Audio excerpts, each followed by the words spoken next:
چوتھا سپارہ ہے، سورۃ النساء کی پہلی آیت ہے۔ اللہ رب العزت نے ارشاد فرمایا یا ایھا الناس، اے وہ لوگو، اتقو، ڈرو، ربکم، اپنے رب سے۔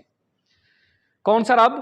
الذی خلقکم، جس نے تمہیں پیدا فرمایا ہے، من نفس واحدہ، ایک جان سے، وخلق منہا زوجہا، اور اس ایک جان سے اس کا جوڑا جو ہے وہ پیدا فرمایا۔ یعنی ایک جان کون ہے؟ وہ حضرت آدم علیہ السلام، اور ان سے اس کا جوڑا، اور وہ ہیں تمام انسانیت کی ماں حضرت حوا سلام اللہ علیہا۔ وبث منہما، اور ان دونوں سے پھیلا دیے، رجالاً کثیراً ونساء، اور بہت سے مرد و عورت۔ یعنی اللہ رب العزت نے سب سے پہلے جس کو بنایا ہے وہ حضرت آدم علیہ السلام، اور پھر آدم علیہ السلام سے جو ہے حضرت حوا سلام اللہ، اور پھر ان دونوں کے ذریعے سے جو ہے کائنات کو پھیلایا، اور آج جو ہے انسانیت جو ہے انہی کے دم قدم سے تھی۔ دیکھیں، مسلمانوں کا یہ عقیدہ ہے کہ انسانوں کی ابتدا جو اللہ رب العزت نے فرمائی وہ حضرت آدم علیہ السلام سے ہے۔ سب سے پہلے انسان یہی ہیں، آپ ابو البشر ہیں، انسانیت کے باپ ہیں۔ آپ آج دیکھتے ہیں دنیا کے اندر مردم شماری ہوتی ہے، ہر سال بڑھتی ہے، اگر پیچھے جائیں تو کم ہے، اس سے بھی پیچھے جائیں تو اور کم ہے، کئی صدیاں پیچھے چلے جائیں گے تو انسان جو ہے وہ کم، اور پیچھے چلے جائیں تو گویا کہ ایک انسان رہ جائے گا، جس سے اللہ رب العزت نے اس کائنات کی ابتدا فرمائی۔ اللہ رب العزت نے دیکھیں جس طرح ہمارے یہاں نا قبائل ہیں، قبیلے ہیں، ذاتیں ہیں، ان ذاتوں کی بڑی بڑی برادریاں بن چکی ہیں۔ آہستہ پیچھے جائیں گے نا تو آپ کو پیچھے ایک ہی بندہ نظر آئے گا۔ جیسے ایک چھوٹی سی مثال دیتا ہوں، کائنات کے اندر اب کتنے سارے آل رسول موجود ہیں، اور اب آپ پیچھے چلے جائیں گے تو بالآخر آپ کو آقا کریم علیہ السلام کی ذات نظر آئے گی۔ تو آخر میں ایک ہی ذات ہے، اور وہ آقا کریم علیہ السلام کی ذات۔ اسی طرح انسانوں کی ابتدا بھی گویا کہ آخر میں جائیں گے تو ایک ہی ذات ہے، اور وہ ہے حضرت آدم علیہ السلام۔ یہ نہیں کہا جا سکتا کہ وہ بھی ماں باپ سے پیدا ہوئے، کیونکہ اگر ان کے بارے میں بھی یہ عقیدہ رکھا جائے تو پھر یہ ذہن میں آئے گا ان کے ماں باپ جو تھے وہ کہاں سے آ گئے؟ یہ تو نہ ختم ہونے والی کہانی شروع ہو جائے گی، پھر ان کے ماں باپ، پھر ان کے ماں باپ۔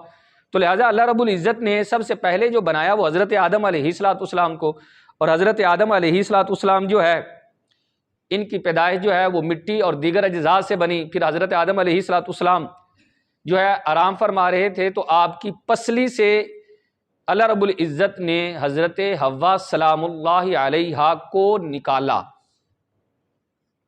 آپ بیدار ہوئے تو بیدار ہوتے ہی سب سے پہلے دیکھا کہ عورت ہے، تو پوچھا تو کون ہے؟ کہا میں عورت۔ کہا تو کس کے لیے بنائی گئی ہے؟ کہا آپ کی تسکین کے لیے، آپ کے راحت کے لیے بنائی گئی ہوں، تاکہ آپ مجھ سے انسیت حاصل کریں۔ اللہ رب العزت کی بارگاہ میں عرض کی مولا تو میرا اس کے ساتھ پھر نکاح فرما دے۔ تو اللہ رب العزت نے ارشاد فرمایا آدم سب سے پہلے اس کا حق مہر ادا کرو۔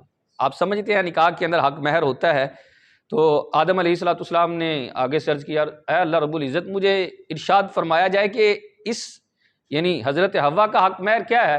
اللہ رب العزت نے ارشاد فرمایا آدم میرے محبوب پر 10 مرتبہ درود و سلام پڑھو، یہی حق مہر ہے، اور حوا کے ساتھ تمہارا نکاح ہے۔ اور یہ ایک معقولی بات ہے کہ انسانیت کی اس طرح ابتدا ہوئی۔ بعض لوگ نا بڑے پرلے درجے کے جاہل ہوتے ہیں، بڑے پرلے درجے کے، وہ کہہ رہے ہوتے ہیں یار انسان کی ابتدا جو ہے نا یہ بندر سے ہوئی ہے، پہلے انسان باندر تھا، پھر آہستہ آہستہ ترقی ہوئی تو جناب یہ ایسے ہوا، پھر ہاتھ ختم ہوئے، یہ ہوا تو جناب وہ سیدھا کھڑا ہو گیا۔ بھائی یہ کہاں سے تم نے قانون نکال لیا؟ میرا رب تو قرآن میں فرما رہا ہے انسانیت کی ابتدا آدم سے ہے، اور تم کہہ رہے ہو باندر سے ہے۔ ایسی باتیں پھر بندہ نہیں، کوئی باندر ہی کر سکتا ہے۔ مجھے یہ بتایا جائے کہ بھائی کب سے پھر باندر جو ہیں وہ بندے بننا بند ہو گئے؟ اب تو بڑی جدید ٹیکنالوجی آ گئی ہے، اب تو بڑی ترقی ہو گئی ہے، سائنس اتنی ترقی کر گئی ہے کہ انسان جو ہے وہ زمین سے بجائے آسمانوں پر بیٹھا ہوا ہے جناب۔ تو اب کیوں نہیں جو ہے بندر جو ہے وہ بندے بن رہے؟